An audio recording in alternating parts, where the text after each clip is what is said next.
Hi all, good morning dear students. Welcome back to my online classes. So we have finished 9 chapters. We are moving on to the 10th chapter, that is Walls Tell Stories. So I will be reading the chapter. You guys follow me. Let's begin. Walls tell stories. Reached Golconda. At last we reached Golconda. We were glad that Didi was with us. Didi studies history and we enjoy visiting different places with her.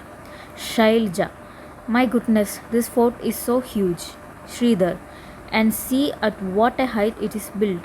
Kalyani. Just look, have you ever seen such a huge gate? Shailaja. It must be very heavy. I wonder how many people would be needed to open and close this gate. Kalyani.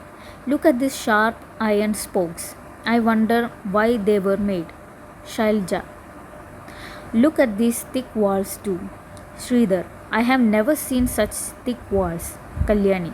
At some places, a part of the wall comes out in a round shape. I wonder why. Didi. These are called bastions. Burj. These are even higher than the wall. The outer wall of this fort has 87 bastions. Thick walls, a huge gate, and so many bastions. So many ways to ensure security. Think. Why were bastions made in the fort wall? Why were big holes made in them? What difference would be there if you were to look from a straight flat wall or a bastion at a height? How would the soldiers find peeping from the holes in the bastions useful while attacking? What did we find inside the fort? Shailaja. I wonder how old this fort would be. Do you think the king built the fort so that he could live here? Kalyani. It was written outside that Qutub Shahi Sultans ruled here one after another from 1518 to 1687. Didi. Much before that, in 1200, this fort was made of mud and different rulers lived here. Shailja. Oh look, this board has a map of the fort. Sridhar. This map shows so many gardens, fields and factories. See, there are many places also inside the fort. Shailja. That means that not only the Sultan but many other people like farmers and workers must also have been living here. Kalyani. It must have been a complete town. The Sultan's palace. Sridhar. These steps seem to go on and on. Shailja. Even in those days, they used to have buildings with 2 floors. Kalyani. Now the building is in ruins. But one can imagine that earlier there were many high halls and rooms here. Sridhar. Look at this beautiful carving on the walls. It is so fine. Kalyani. We also saw something like a fountain on one of the roofs. Didi. Yes, there were many big tanks and fountains here. They used to be full of water. Wow, what engineering! Think even today when engineers design houses, sometimes there is dampness in the walls. And here so long ago there were fountains on the terrace. The building must have been made with such good understanding. If we think how the people lived 500 years ago, so many questions come to our mind. For example, how was water lifted to such heights? Can you guess how? Think and discuss. How would the fountains have worked? What arrangements would have been made in the building for air and light? Look carefully at the picture of the beautiful carving on the wall. What kind of tools would have been used for such fine carving? We still do not have electricity at many places in our country. Even at places which do have electricity, imagine what would happen if there was no electricity for 1 week. What are the things that would be difficult to manage without it? Where is the east-west? At the place you are, where does the sun rise? Where does it set?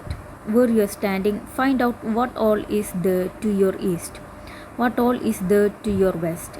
Also find out what places are to your north and south. Tell and write. Look carefully at the map of Golconda.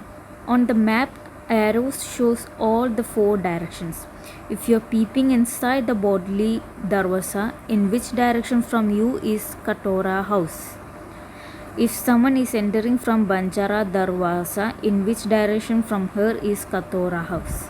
In which direction will you walk from Bala Hisar to reach Moti Mahal? How many gates can you see on the outer walls of the fort? Count how many places are there in the fort. What arrangements for water can you see inside the fort? For example, wells, tanks, step wells. On the map, 1 centimeter distance is equal to the distance of 110 meters on the ground. Now tell. On the map, the distance between Bala Hisar and Fateh Darwaja is dash centimeter. On the ground, the distance between the two would be dash meters. I leave this as exercise to all the students. You can do this at home as your activity. Now we can see a beautiful map. So observe this carefully. You can see many places written over there with colors and highlightings. This is the Golconda Fort.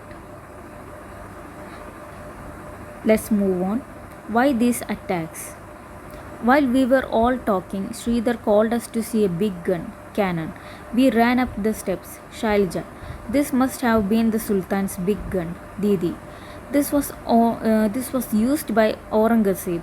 His full army came with their guns and cannons to attack, but they could not even enter the fort. For 8 months they camped outside the fort. Shailja, why would the army come here all the way from Delhi? Didi, in those days emperors and kings played such tricks. They tried to make small kingdoms a part of their own kingdom. This was done sometimes by friendship, sometimes by flattery, or even by marriage between families. And when nothing else worked, they also attacked them. Kalyani, why is it that Aurangzeb's army could not get into the fort?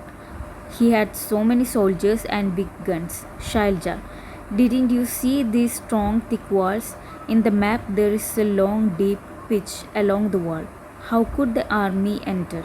Sridhar, if the army tried to come from a different side, then the soldiers in the bastions would have seen it from a distance. No wonder it was difficult to attack the fort. Kalyani, imagine, the army is coming on horses and elephants with all their guns. Here the Sultan's army stands fully prepared. Shailja, oh no, how many people and soldiers on both the sides must have been killed in all this fighting? Why do people attack and have wars? Sridhar, guns and cannons are things of the past now. These days many countries have nuclear bombs. A single bomb can cause so much destruction. Discuss. Have you recently read or heard about any country attacking or going to war with another country? Find out what was the reason for this war. What kind of weapons were used in this war? What kind of destruction was caused because of this? Find out. I leave this as exercise to you so you can read this at home and understand the question and write down the answers which you think it is right. When there was no telephone, Didi asked us to wait at the king's palace. She herself went to Fateh Darwaza. A while later we heard Didi's voice. Alert, I am Sultan Abul Hassan. I am very fond of music and Kuchipudi dance. We all laughed. We were surprised how Didi's voice could be heard from so far. She later told us that if you stand at Fateh Darwaza, whatever you speak can be heard at the king's palace. Arrangements for water. The picture shown here is made after seeing a very old painting of those times. Can you think why bullocks were being used here? Use your hand movement to show in which direction the drum attached to the rod moves when the bullocks move. In which direction would the toothed wheel move? Look, this pole shown under the ground joins with another wheel which has a number of pots on it. Now imagine how would this garland of pot lift water from the well? Do you now get some idea about how the tanks could have been filled by lifting water from the wells? Even today we can see clay pipes in the walls of the fort. These pipes would have been used to carry water to different places in the palace. Where else have you seen such wheels attached to each other? For example, in the gear of a cycle or somewhere else. Look around and find out how water is pumped up from the ground to higher places. How is water pumped up using electricity? How is water lifted without electricity? What a sad sight. Talking, whistling, and listening to our own echo, we were walking through this Mehrab arc. Sridhar, oh, the breeze feels so cold in this tunnel. Shailaja, it was written that soldiers stayed here. Sridhar, see this board, but look what the wall is like. Shailaja, oh, think how this wall has been thousands of years go by. It has seen kings and queens, horses and elephants, war and peace, but we have spoiled it in just a few years. Kalyani, I don't understand what kind of fun do people get in writing their names all over the place like this. Close your eyes and go back in time. Imagine that you are in those days when there was a busy town inside Golconda. Think about the questions given below and discuss in class. You could even put up a play. What is the Sultan doing in the palace? What kind of cloth is he wearing? What dishes are being offered to him? But why does he seem so worried? And in what language is he talking? Imagine the rooms in the palace, the beautiful carpets and curtains, the fountains on the terrace, and the sweet smell of roses and chameli. Where is this coming from? What are the different kind of factories you can see? How many people are working there? What are they doing? What are they wearing? How long do you think they work? So you can observe a photograph. This is about a museum. Going to the museum. After seeing Golconda, the children also went to a museum in Hyderabad. Many old items are kept there. Many things were found when the place around Golconda was dug, like pots, jewelry, swords, etc. So, a museum is a place where you can see old things, books, clothes, etc., to understand how people lived there in the past. So, when you get time, you must visit a museum with your family so you can understand how ancient people lived there without much technology, electricity, etc. So, I leave this homework to you guys. You can do this at home. Make your own museum. Let's continue.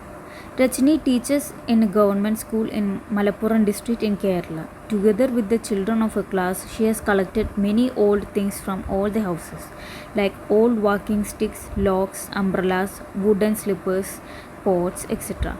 They also saw what these things look like today. Rajni and the children put up an exhibition which people from the neighborhood came to see. You could also do this. Look at the painting and tell. This painting is 500 years old. It shows Agra fort being constructed. What kind of work are people doing? How many men and women are working? See how they are taking the huge pillar up along the slope. Is it easier to lift a heavy thing straight up or along a slope? Were you able to see the man carrying water in a mashak leather bag? What we have learned. Sangeeta thinks it is useless to keep old things in a museum. How would you convince her that it is important to have a museum? Why do you think the chapter is named Walls Tell Stories? Think of your own answers and make a note in your notebook. So we have reached the end of this chapter. Thank you all for listening. Kindly read your books at home and make short notes and prepare well for your exams. Thank you.